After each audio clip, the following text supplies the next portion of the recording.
so that all of you that can't watch can watch. Anybody?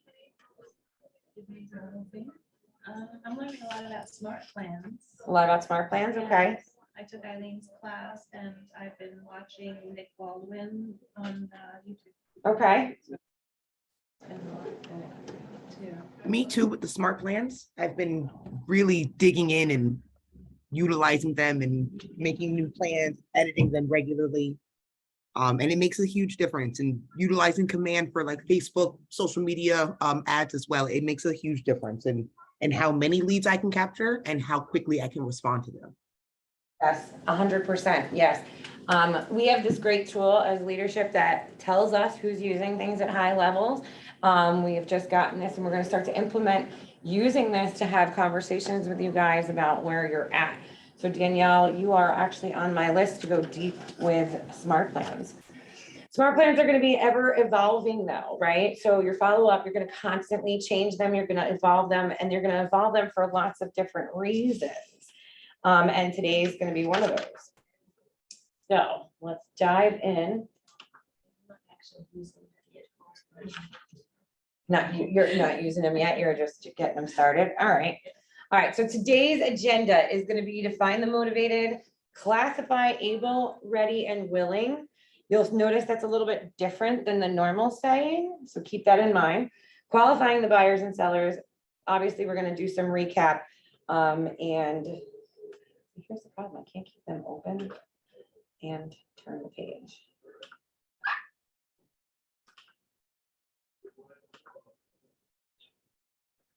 Can't go backwards. I can. Aha, I found it. Oh, please.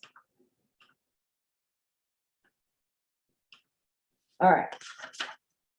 Your number one job as a real estate agent is to find ways to get in the path of motivated buyers and sellers.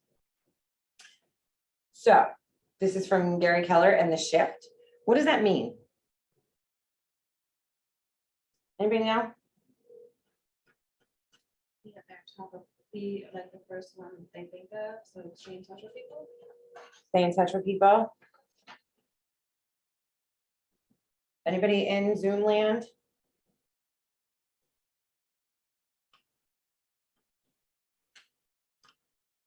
You want to Okay, be the first person that they think about when the time eventually comes. So they may not be absolutely motivated today, but every time they think about real estate in their day-to-day lives, they should at least think about you because you bring it to their attention that, hey, maybe not today, maybe not tomorrow, but eventually you're going to need someone to help you find a home.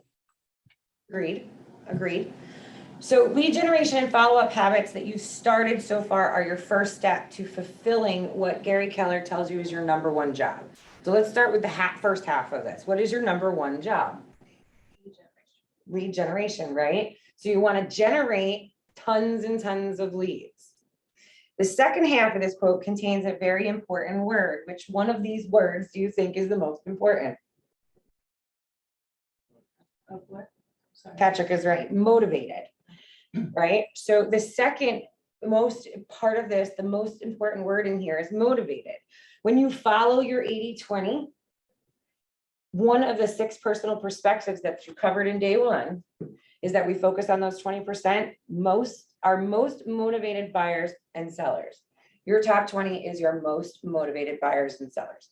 Today, that's what we're going to cover to qualify those leads and contacts and to uncover motivated and able, willing people.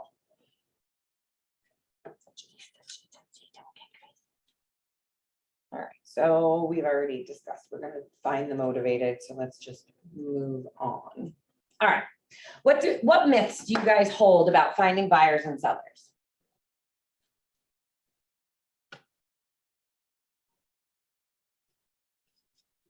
There's too much competition.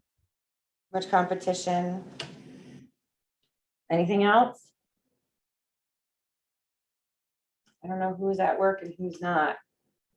Throw stuff in the chat. People just like to browse. Others, okay. When you're new to something, is it easy to get caught up into something that you hear from others that will block your success? So do you remember back when, anybody who was in Anna Gibbs' first class, anybody remember back to day one about limiting beliefs? Does everybody know what that word means? What does that phrase mean? Not trying to remember now, not believing in yourself, not being confident, limiting beliefs, like putting, I don't know, wrong things out there that's not true, limiting yourself. Unlimiting, right, exactly. You need to unlimit your thinking to move forward. All right, so myths that you've held about lead generation, those are all great things that you guys all have said, that in the past, lead generation makes, what are you afraid of? No's, picking up the phone, making those cold calls, or other than that. The truth is that lead generation for buyers and sellers doesn't have to cost any money, right? So maybe you're afraid that it's going to cost you a ton of money to get good buyers. It can be done super cheap. I do it every day. Agents lead generate, you can lead generate through your sphere, referrals, and prospecting. So what are some beliefs currently that you hold about finding buyers and sellers through those three avenues: your sphere, referrals, or prospecting?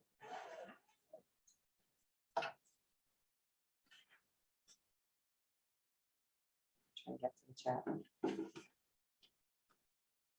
And you don't believe you are capable of doing a certain task for one, as Wendy says, yes. Yeah, bother people. You're bothering people. Okay, Cassie? What could be, what is the limiting belief for lead generating through your sphere, referrals, and prospecting? I know they're not ready to buy. You know they're not ready to buy. Okay, so that's a limiting belief, correct? So how can we get rid of that kind of limiting belief? Stop believing it. Stop believing it. Yes, that's easier said than done, I'm going to assume. How can we turn it around? How do you know if you didn't try? How do you know if you didn't try? Correct. Okay. How about, let's move to the next one. When you're calling somebody and we're talking about whether or not, when we're talking to somebody, you're calling somebody in your database and you are asking for business. If you don't ask, you will never receive, correct? They may not be ready, as we've said, so they're not motivated. So what would they be? They would be a someday transaction, right? We're looking for today transactions and then tomorrow transactions and someday transactions. So the National Association of Realtors, this is all data from them. I need the page because my Zoom link down there covers it and I cannot make it go away. So we're not trying. So referrals from friends, referral from a friend, a neighbor, or a relative, 47% of all buyers, 57% of first-time buyers, and repeat buyers were 41%. What does that tell you? That'll kill your belief. That they come through your database. Come through your database, right? So if you call your friends, your sphere, your past clients, your relatives, it's not always necessarily about that person. It could be about somebody they know. The object is to instill in them to give you those referrals. We do this through asking more questions, right? The more questions we ask, the more we are qualifying people. Agents previously used in a transaction, all buyers, 13%. That's pretty bad, right? Repeat buyers, 19%. What does that mean? 19% of people who bought a house this year with an agent will not use that agent when they buy a house in their wave. How many years until they're going to sell and buy again? 7 to 10.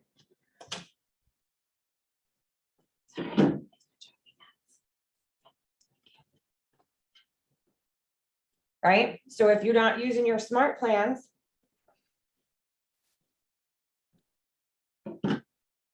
if you're not doing your database, if you're not making those phone calls and qualifying people, are you going to get there? The rest of them, inquiry about a property they saw, website, open house sign or for sale sign, referral from another agent, visiting an open house. Do you see, like, visiting an open house, only 4% of buyers use the agent they found in an open house? So you have to be better, right? In order to get somebody to want to be that, so you could be in that 4%.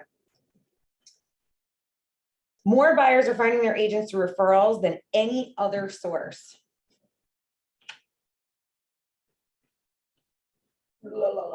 Which means the more people you know, and the more people who know you are an agent are going to be able to refer you.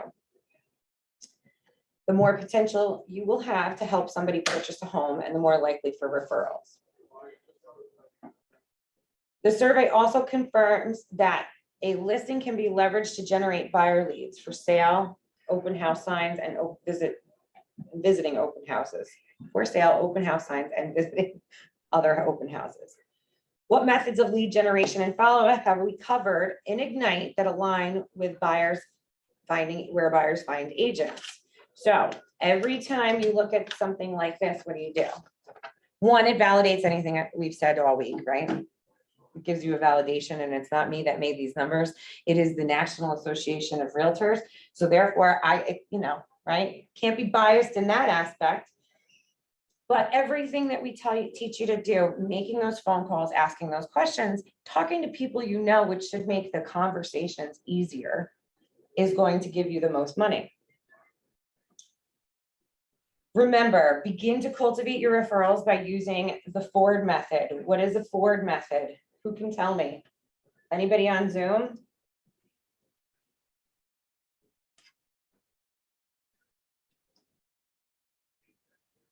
Okay, anybody in the room? Family, occupation, recreation, dreams. Did you guys hear her? Ford, family, occupation, recreation, and dreams. What does that mean? Ask them a question about their family. Hey, Lisa, how are you? How's the kids? Ask them about their job. Hey, how's work going? Is it busy? Is it crazy? Are you down a lot of people like everybody else in the world? Recreation. Did you ever get to go skydiving? How do we know that Lisa wanted to go skydiving? It's in my command, because the last time I talked to her, she told me about it, and I put a note in her contact so that I wouldn't forget. And dreams. Have you ever decided where you want to move yet? No, I know we talked about moving to Colorado. Do you know when you're going to do that? That not only opens the door for her to trust me more, believe that I care, and I do, because I wouldn't take the 5 minutes for me to write that stuff in my database if I didn't care. And that's going to create a better relationship and strengthen that relationship, so that every time Lisa hears somebody needs to buy or sell a house, they're going to call Rebecca. All right.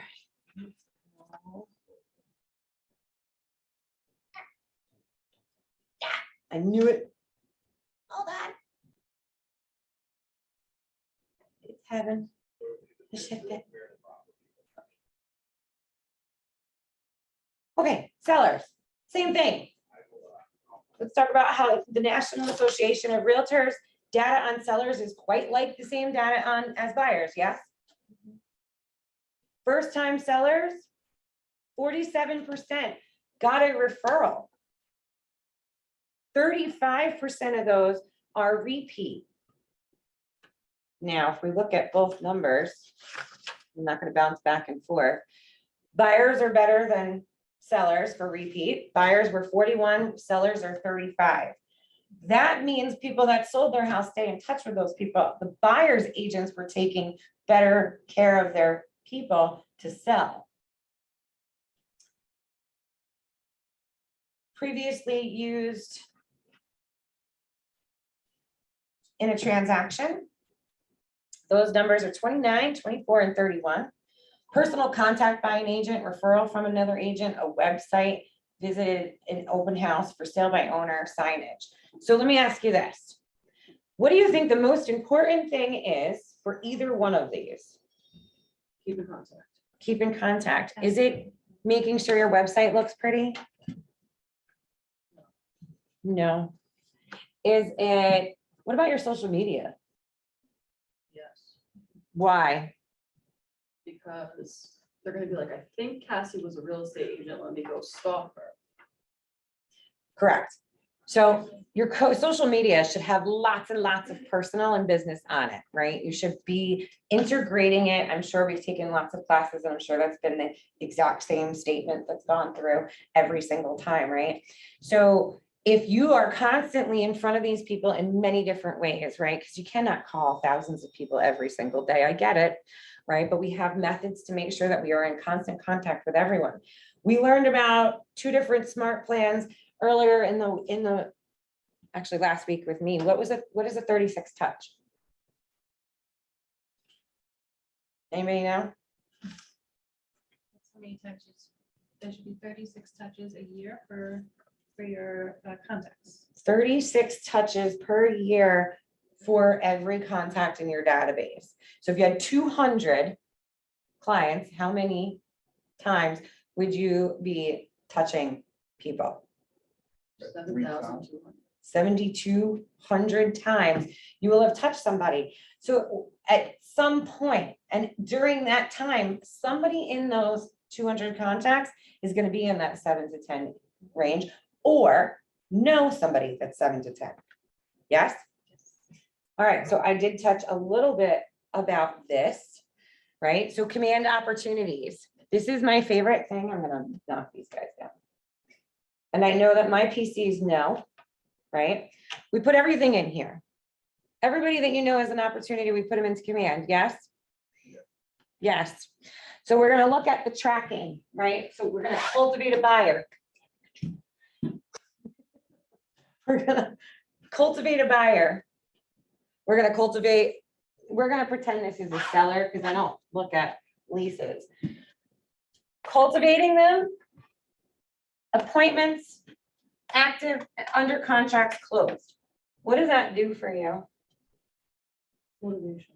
It's motivation, right? So you don't have to just find motivated buyers and sellers. You gotta motivate yourself, right? If you don't motivate yourself, command is exactly that. It is your command center and it can do so many things for you. Your smart plans to follow up. All of this tells you, look, the volume will be $750,000. What is that like in a commission? Somebody multiply that by 2% or 2.5%. 750, 2.5%. Come on, Patrick, you're a mortgage broker. Let's go. No, 22.5. 22.5. Look at that. You're capped. $22,500 worth of a commission. If this was my screen, I would show you that all the numbers are there. So at the end of the day, I can see what kind of money I have so that I make sure that I do my follow-up plans and do my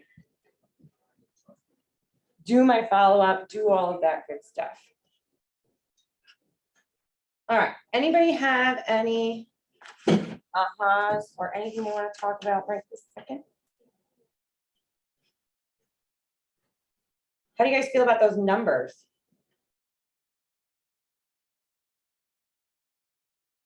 Does that motivate you to get your smart plans running?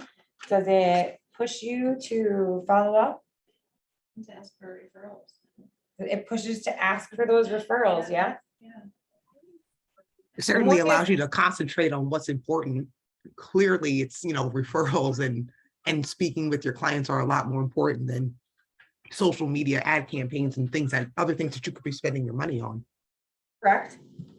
So I wouldn't say that they're not important, right? So we definitely still need to run ad campaigns and make sure that we keep our social media up, because no matter what, let me ask you this. If you're looking into working with somebody, do you go stalk them? Yes. Right? Do you go see what their reviews are? When I'm going to buy something, I'm checking the reviews. I'm checking, although I won't lie, some of it lies. I just had that happen. I checked reviews on a nail salon and they had the best nail salon pictures and everything else, and they lied. Everyone who got their nails done lied. Anywho, right? But that's what happens. So they want to see like their life. They want to see what they've done. They want to see all of that stuff. Yes. So make sure that you are focusing your 20% on your phone calls, but you want to definitely make sure we're talking about that. All right. So we're going to discuss the next part, Classifying able, ready, and willing. All right. So you've probably heard the phrase before, ready, willing, and able. Yes. So it sounds funny when I say able, ready, and willing. Yes. Okay. So real estate, we think of it this way. Are they able to buy? Are they ready to buy? And are they willing to buy? Why? Why do we start with able? Because a lot of people could be ready, but they're not. Amen. So a lot of people want to buy and they're willing to buy, right? And they're ready to go buy that house. They're ready to take on the responsibility of all the bills and the heat, whatever they have to take on. Putting a new roof on, mowing the lawn. But are they able? No. Some of them are, right? So even though all the leads and contacts have potential, not all of them are going to close on a house next month. Some contacts may not be able to either buy or sell at this time. A potential buyer might need time to save money for a down payment, work on their credit worthiness, to be able to obtain a mortgage. A seller may not be able to sell because they do not have the full rights to sell the property or have non-mortgage liens on the property. There's plenty of reasons why somebody is not able, ready, or willing to sell. We're going to start with able so that you can devote the right amount of time and resources for each potential client based on their needs and where they are. Remember, the first C in the Y4C2Ts always comes first.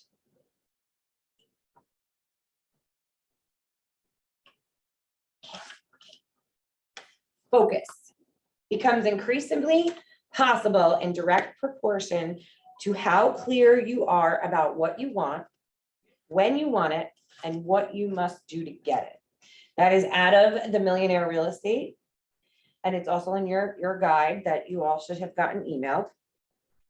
This quote doesn't just apply to agents, it applies to everyone. When buyers and sellers know what they want, when they want it, and what they need to do to get it, our role as an agent is clear. Help them find the property they desire and close on the transaction.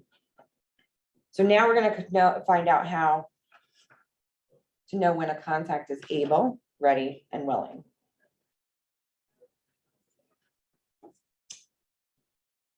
Okay.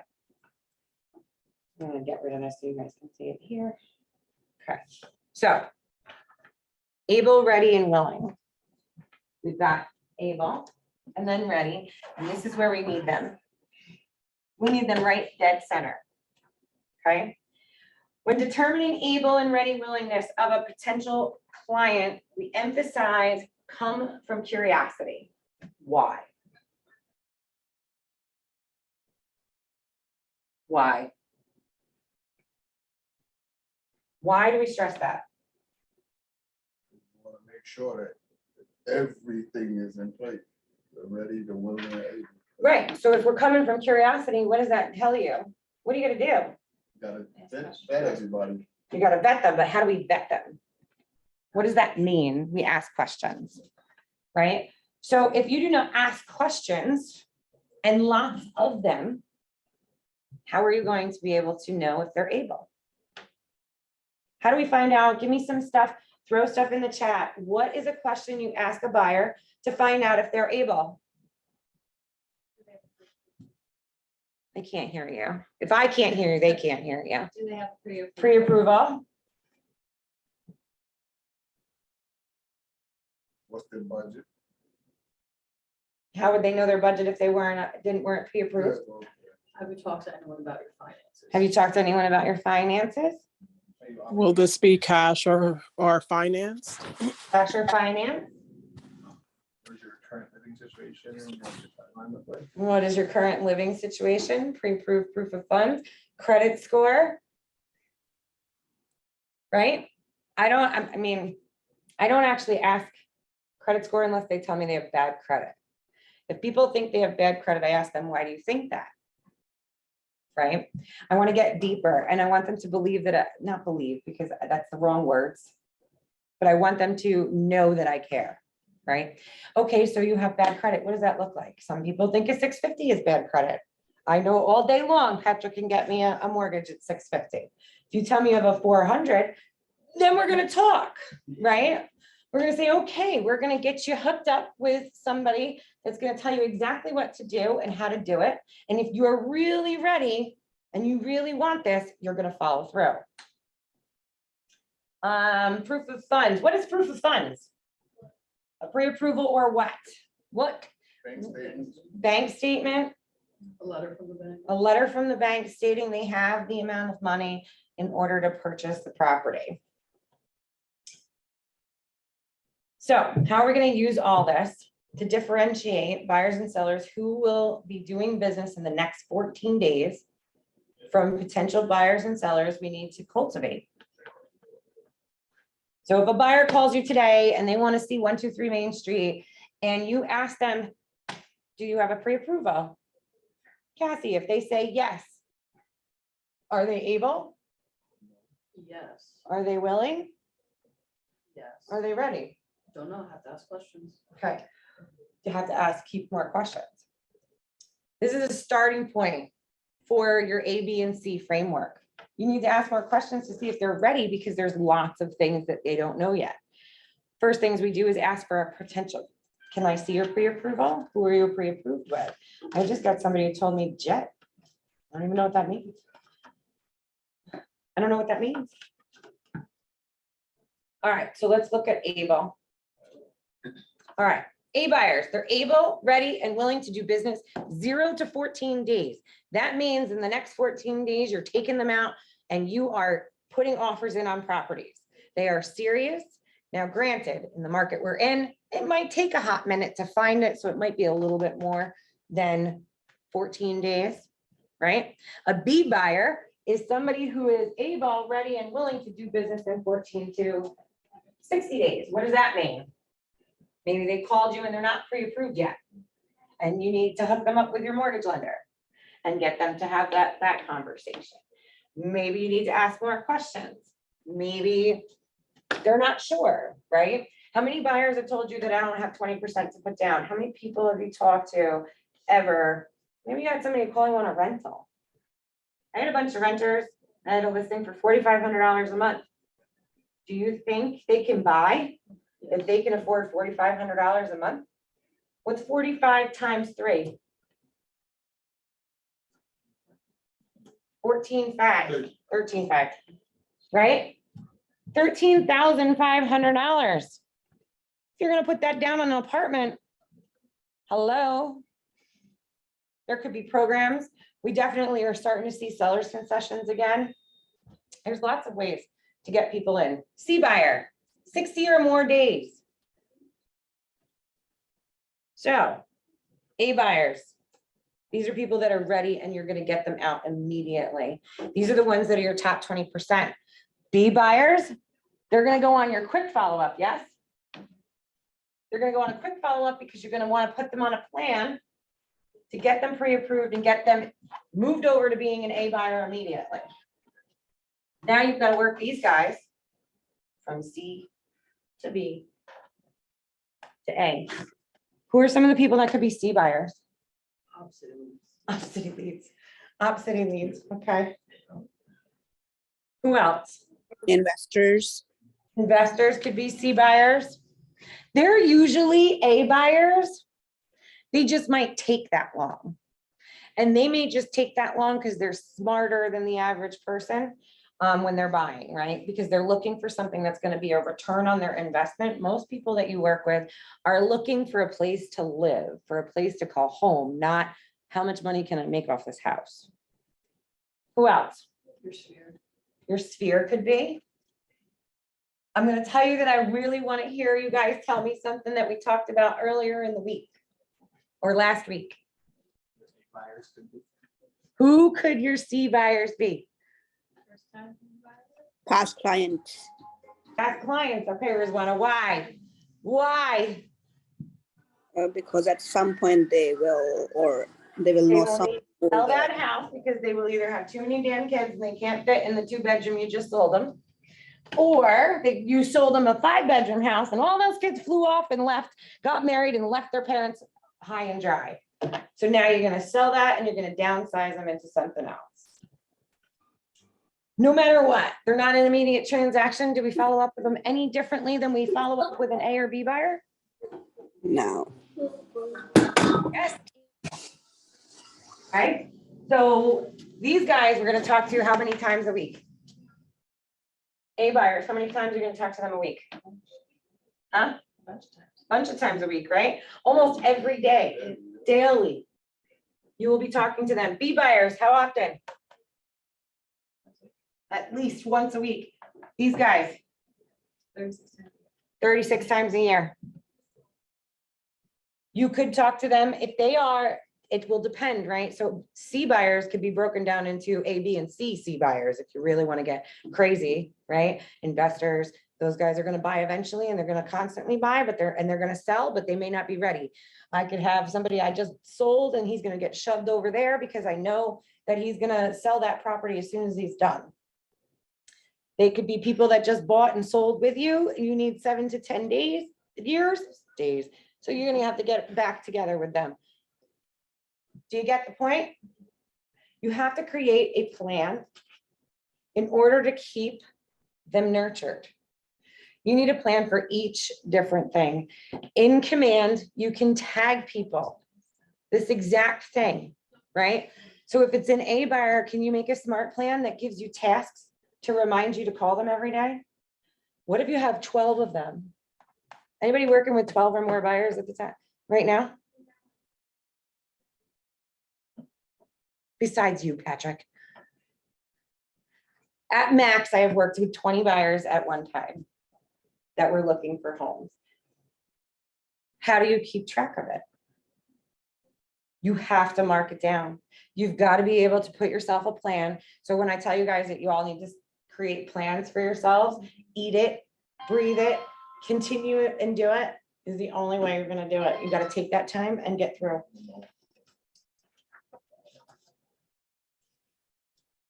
All right. I'll kill that. Let's qualify. Why are we qualifying? We want to win-win, right? In the last section, you start with qualify, win-win of qualification. Our potential clients win because we provide them with the right value at the right time. We win because we get focused. We get to focus our attention on helping the clients who are ready to buy and sell. Based on what we've covered in the previous 6 sessions about segmenting your database, what are some of the advantages in qualifying your leads and contacts? So you get a lead, comes in. It's a good OpCity lead. They are able, ready, and willing to purchase today. You know to put them in your A section, yes? You get another OpCity lead. They tell you they're pre-approved, but are they? No. Do we need to get them pre-approved? They go into your B. You get another OpCity lead, ghost you. What do you do with it? You release it, but is that in your database? It better be. Anybody who's in my program that doesn't put it in their database, I'm taking you out. You put it in there because someday they're going to buy, right? The whole point of qualifying those people, so you're focusing on what? What are you focusing on? Your top 20%. What's your top 20%? Your A buyers. Qualifying leads and contacts can help us better engage with follow-up. The B buyers often need different messages than the A buyers and the C buyers, yes? So you have to cultivate different follow-up plans. Follow-up plan that you could stick somebody on is, hey, did you get a chance to talk to so-and-so yet? Hey, have you, in case you lost the numbers, here they are again. You can put all of your people on a smart plan. The minute you put somebody in and you know they need to get pre-approved, click pre-approval smart plan, done. When they're pre-approved, they're gonna call you and they'll be like, we're ready. Now you're gonna shift them over into your A section and then you're gonna get moving. A buyers need to know what listings are available right away that fit their home list. So what are they gonna get? They're gonna be on an automatic house strip and you're going to be searching manually. You're going to look at those hot sheets regardless, right? Regardless of how you are sending them houses. If they're on an automatic, I don't care. Look at the hot sheets every morning. Go into, if you can get them into your app so that you can see what they're looking at, push your app. Because if you push your app, you can see what they're looking at.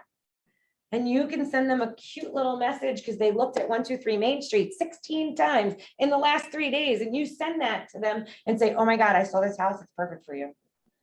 We should go take a look at it. They were contemplating, even if it's $10,000 more, because you have qualified your buyer and you've already called your banker and found out they can afford $10,000 more, which is about what, $67 more a month? Give or take. Yeah, about 67. Right? So qualifying is not only knowing what they like, but it's knowing everything about them.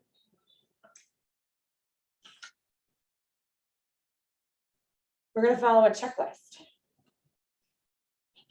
All right, so here is this beautiful buyer lead sheet. This is command, okay? You can't see it that well. I can't make it any bigger, Cassie, I'm sorry. So first things first, I'm calling you and I want to know all about 123 Main Street. What is the first thing you say? All right, well, I looked that up. Can I ask who I'm talking to? Can I already have your phone number, right? Because it's in your phone. But should we confirm that? Yes. Hey, is the number you're calling from your cell? Great. Click it in. Write it down while you're doing all this. How about your email so that I can email you all the information about the property that I find? You want to get all of their you want to capture everything. While you're looking up the property, because some people are very impatient and they just want to know all about that one. But in order to get them to love you, trust you, and become your client, not just a customer, this is what you need to do. You need to get through all of it. So have you ever gone out with another agent? How can we ask that question without asking that question? Have you ever went to see any other houses? Have you ever seen any other houses? Did you just start looking? Did you just start looking? Or you could just say, hey, are you working with an agent? Is there a reason why? And if they say yes, is there a reason why you didn't call them? Why do I want to ask that? And we got any ideas?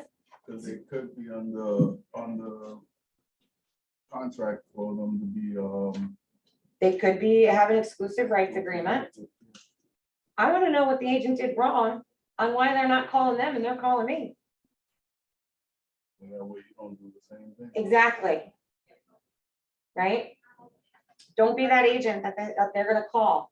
So the first thing you do is you tell them exactly what you're doing. Set their expectations. Say, all right, I'm going to take a look at this. While I'm looking at this, have you been looking for a long time? How long have you been looking? Is it just you buying? What else are we gonna, how long have you been looking for a home? I'm curious, why are you moving? Where are you moving from?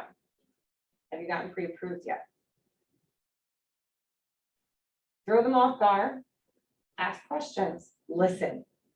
Use your ears. What's in the background? There's a dog barking. Talk about the dog. It will stop them dead in their tracks from focusing on just wanting the information on that one, and gives you the time to turn them into your client. So this is a role play, and I can't because you don't have the thing.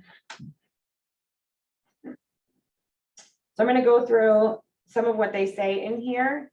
I will not lie, I will never say this way, so I'm going to tell you what it says. It says, hi, I'm using Cassie. Hey, Cassie, I'm excited to help you find your new home. I'd like to start with some questions to make sure I can give you a 5-star customer experience. Let's start with some basics. What's the best email and phone number to reach you? I will get that in a whole nother way. Make sure it floats. That is what you need though. Thank you for those. And what are the best times to be able to reach you? Has any other agent take you out and shown you properties? I'm excited to be that agent who takes you to see some properties. Is there anyone else purchasing a home with you? Great. Let's add their contact information too, so I can share listings with both of you. Always, always, always find out who else is buying. You need them both. They need to be on the contract. And you need the document signed by both of them. I want to help you find a home that fits your needs and needs of anyone else who's living with you. Who else is going to live with you? We can find the right fit for you and your family based on their response, right? Repeat, validate and repeat things that they say to you. Affirm and acknowledge response. I'm curious, why are you moving? How long have you been looking for a home? This is a great reason to be in the market. All right, pretend they're renting. This is a great reason for you to be in the market. Right. Great reason to be in the market. I have a few questions that will help me understand your needs. Are you renting now or do you own? Do you know when the lease is up?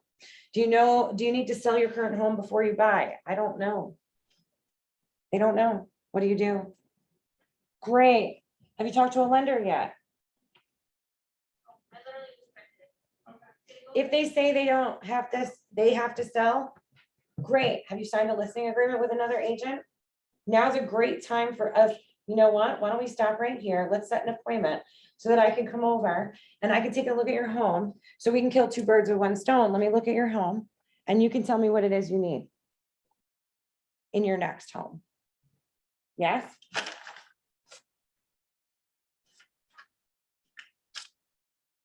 All right, so that's great. Now you go to their house, you're giving them a listing appointment and you're giving them a buyer consultation all in the same breath. They're not going to sell it, they're going to rent it, or they're renting. So you're going to say, great, thanks. Are you planning on paying cash for your new home? Or are you intending to mortgage? Have you already gotten a pre-approval from a lender? That's fantastic. Who are you working with? Awesome. And the amount that they have pre-approved you for? Well, they've pre-approved me for much more, but I only want to spend $250. Why is that? Any question should be answered again, 3 levels deep. Keep asking. Why do you only want to spend $250? I know that some of you have heard me before talk about if you could buy $1 million house for $2,500 a month, or you can buy a $100,000 house for $2,500 a month. Which house are you buying? I promise you, you're buying the $1 million house. Promise. Because that house is going to have some fabulous views, tons of great stuff, right? $100,000 house, you're going to be putting a lot of work into. Maybe, maybe not. Depends on where you're going. Thanks for helping me get to know you and how to plan. Thank you for helping me get to know how you plan to buy. When we are looking at listings, what price are you comfortable with then? Price, I will say that that's not my main focus ever. In qualifying a buyer, I like to educate them in the fact that they're not going to pay $350,000 on the first of the month ever. Okay. I know that we all have a mortgage payment and bills, and that is how we budget. What are our monthly payments? So what are you paying rent now? Are you comfortable? Oh yeah. So if they're in the city, a lot of them are paying $3,000 a month for a 2-bedroom house, right? So if $3,000 a month can get them a nice size house up here, you're going to be able to show them that. If they don't have a mortgage, say, you know what, I have a few lenders that are really awesome. This is my exact line. I know I'm going to send you 3 lenders. All of them are awesome. I've worked with all of them. They've helped many of my clients. You just pick which one you like the best. Who do you connect with? That's it. Leave it at that. Then it is my lender's jobs to make them love them. On a scale of 10, and 10 meaning that you need to buy really quickly. This is definitely something I do with them and ask them. Oh, I didn't switch it, sorry.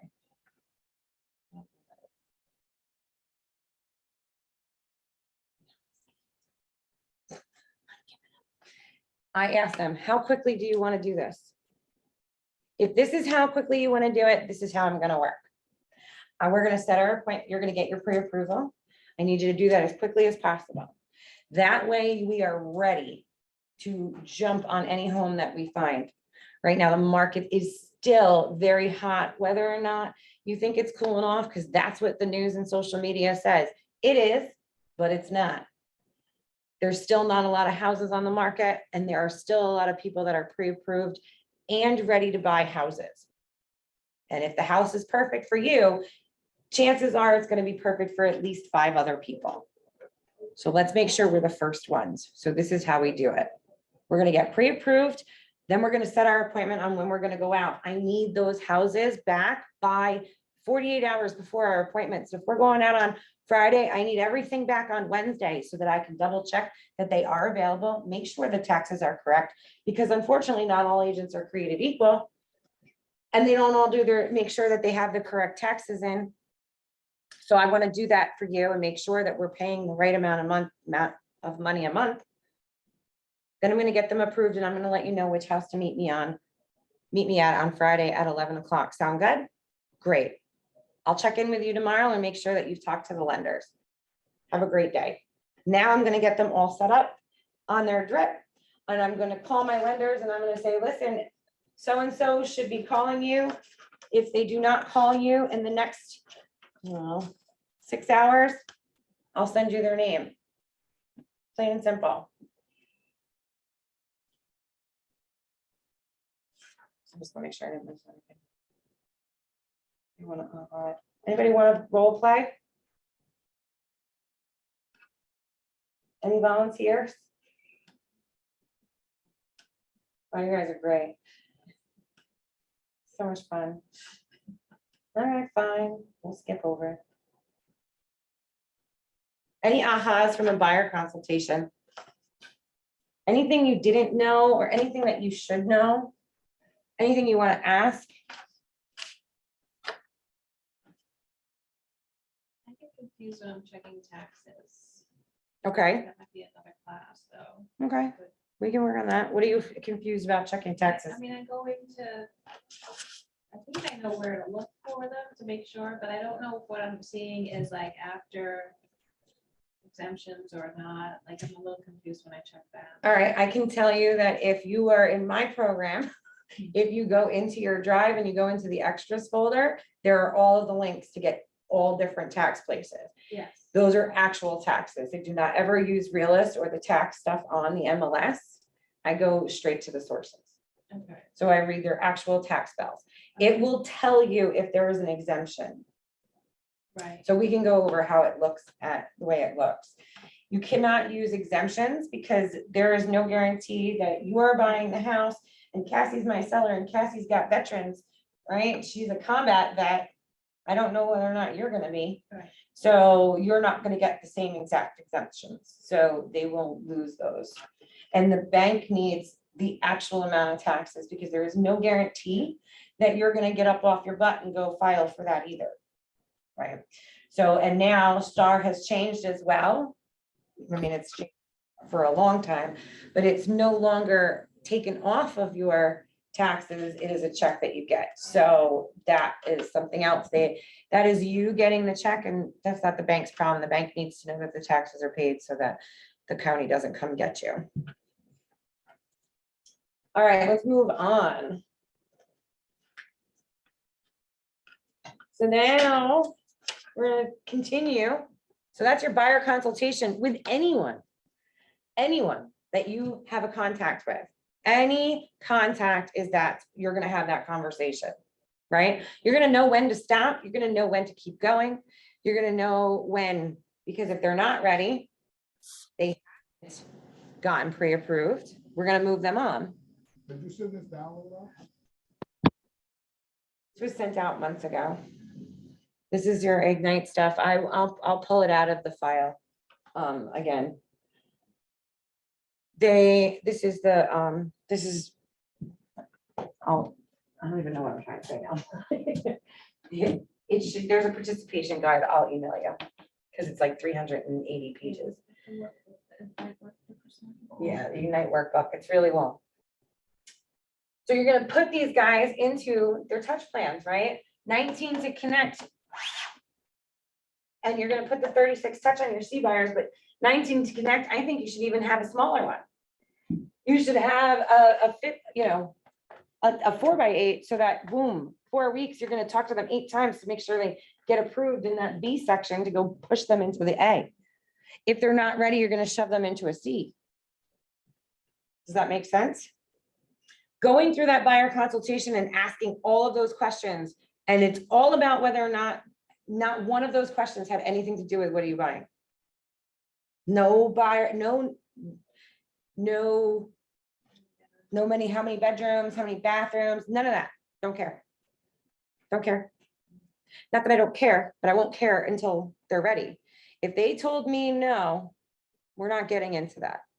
If they told me, yes, I'm approved, yes, I've done this, they've sent over the email with it, great, then we're gonna ask those questions. The rest of it, we're gonna stop and say, okay, here's the next step. We're gonna have a conversation with these banks, and that's what we're gonna do. Use the plan to continue to nurture the relationships. Use your 19 to connect and your 36 touch to continue to nurture those relationships. The next workshop that is win with the buyer will be the next one. The next thing we're going to do is qualify some sellers. Qualify sellers with pre-listing questionnaire. It helps you to build the relationship with the 6 connecting questions and classify your potential sellers as A, B, and C. The pre-listing questionnaire will also help create a pre-listing packet that wins the listing agreement by focusing on the seller's motivation. All right, so here is a pre-listing questionnaire. Does it look pretty similar to a buyer questionnaire? How did you hear about me? Where are you moving? What's motivating you to move? How soon do you need to be there? Why are all these things important?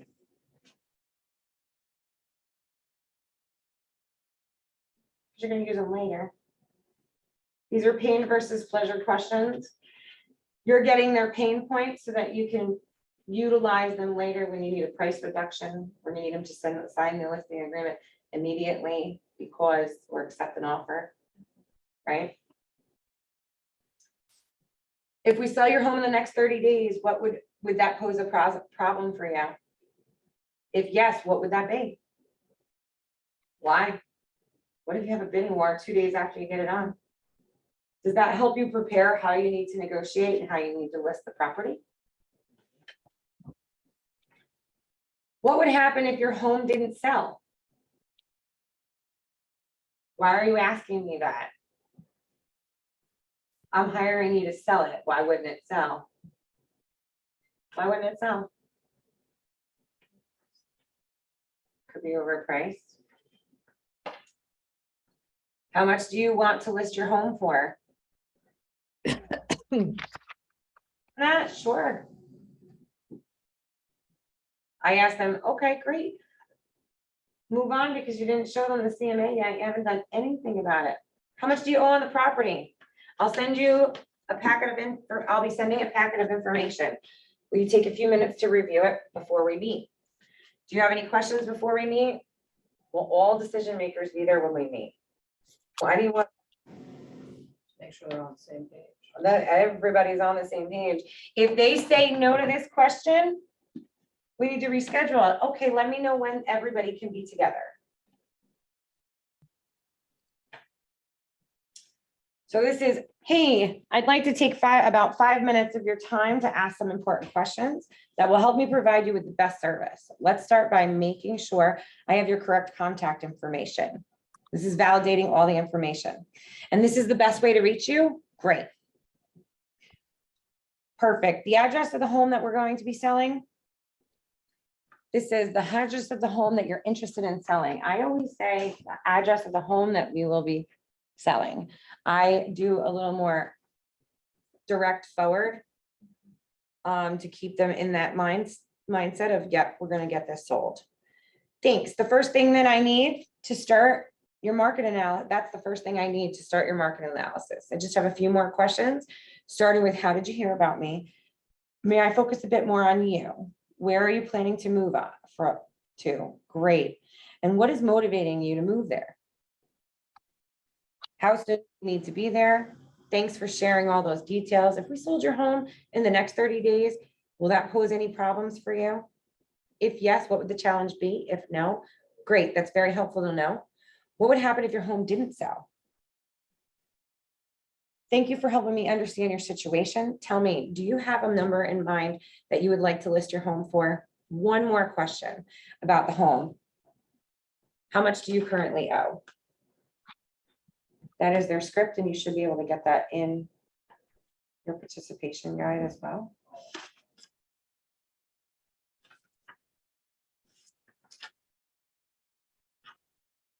I'm going to send you this packet of information. Would you take the time to review it before we meet? Great. Speaking of meeting, which is better for you? You tell them this time and that time. Why? Because it's blocked in your schedule, especially those dual career. What if I tell you I want you to be there at 9 a.m. and you have to be at work? Then what? Oh, I'm sorry, I can't do that. It is always better to give them your time and let them not be able to do it than it is the other way around. Yes? Great. Perfect.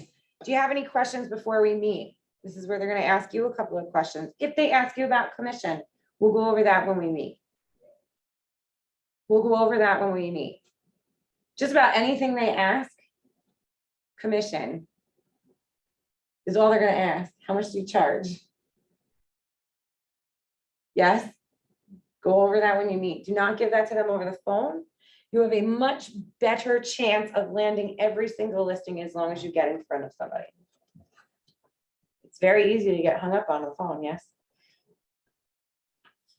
Look forward to meeting you. Have a fantastic day. Now. Try smiling. I am. I'm trying to read and do at the same time, okay? Let's focus.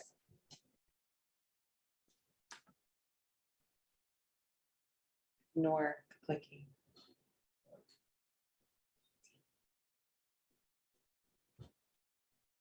All right. Oh, that was supposed to be. Any ahas for this?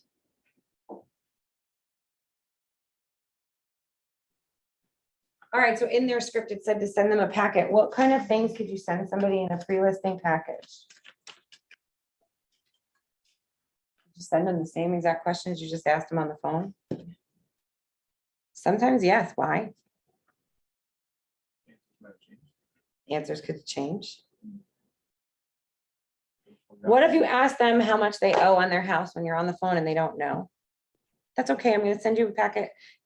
Do me a favor, see if you can find out between now and Friday when we meet at 5. Yes? Follow up. Follow up after that appointment. We have a follow-up appointment. We have an appointment at 5 on Friday. When are you texting them to remind them? When did we talk? We made the appointment on Wednesday. Thursday and Friday. Thursday and Friday, yes. We're going to text them Thursday night. Just want to confirm that we're still on for tomorrow.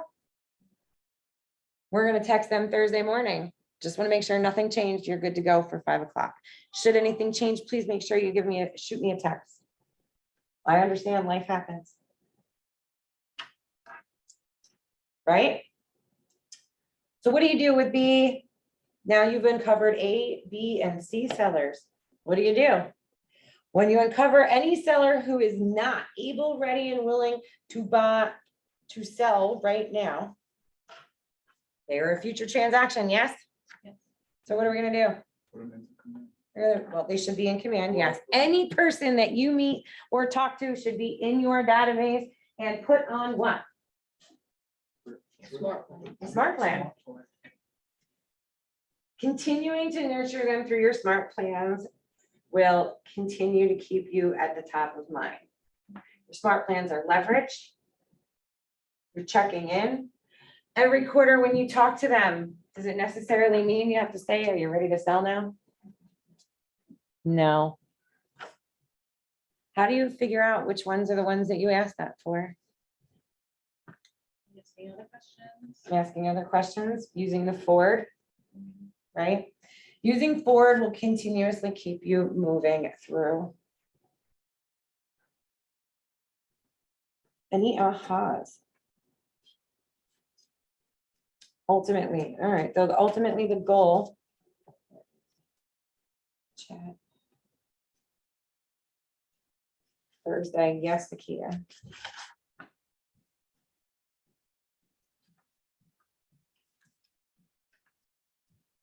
Any ahas of things that you may implement or things that you don't do when you talk to clients now? Maybe the 3 question deep that you mentioned, like keep asking questions after a question. Maybe that tactic is something you don't realize you do because maybe you're trying to move on to the next question. So something to pay attention to. Your time and slow down. Right? So sometimes, because you're gonna use it later on when people are hemming and hawing on whether or not they should offer on a specific property, right? So we're moving because I want my kids to have a backyard. What will that do for your kids? Have they never had a backyard? Well, we always have to take them to the park. How convenient is that gonna be that you could just open the back door and they can go out and play in the grass? Digging deeper gets more information, which strengthens your relationship, which makes it easier to follow up, which makes it easier to guarantee you're gonna be top of mind with them. Any other ahas? Questions?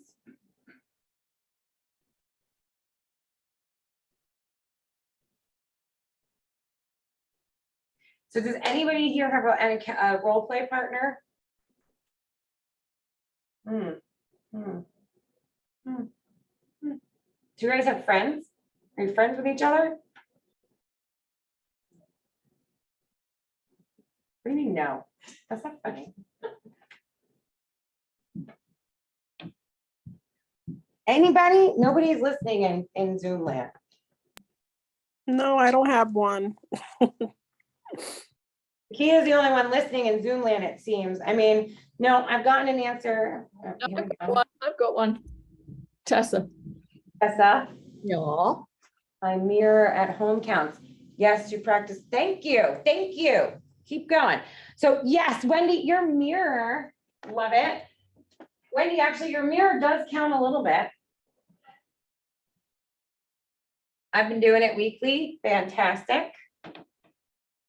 So in front of your mirror is great to practice your pre-listing and your buyer consultation, because let me ask you this with your husband, love it. Let me ask you this. If I'm on the phone with you and I'm not smiling or something, can you tell? Can you tell your mood? If you're not, if you're reading it, can you tell? Right? So if you sit, let's pretend you're both partner and your husband. Fantastic. If you have all of these questionnaires written down, right? And every time somebody calls you on the phone and you're like, okay, great, hold on 1 second, let me get that. If you're reading that off there, what do you think? You think they're gonna know? Yeah. Are they gonna trust you? No. No. Maybe. Who knows? I don't want to be assumptive. I do that often. If you practice with yourself in the mirror, you practice with somebody else, More natural. it's more natural and it's going to be the same. I can tell you, if you ask my kids, they could probably recite my buyer consultation for you. They've heard it so many times over and over and over again. I say and ask the same questions every single time. Different as per person that I'm talking to, right? Cassie's been in my office and heard me talk to different sellers. Ann Jones, my new favorite one. I talk to her different than I talk to other people, right? So, but I'm saying the same thing over and over and over and over and over again. Practice makes perfect. So if you don't have an accountability partner, I really suggest that you get one. Anybody in PC that wants to continue to work on it, we're gonna start working on role play. Unfortunately, this week, we have the, not unfortunately, we have the trunk or treat on Thursday, so I don't think Thursday night is going to happen. So we'll have to revisit night shift group coaching next week. If there's anybody else that has any questions, I'd love to answer.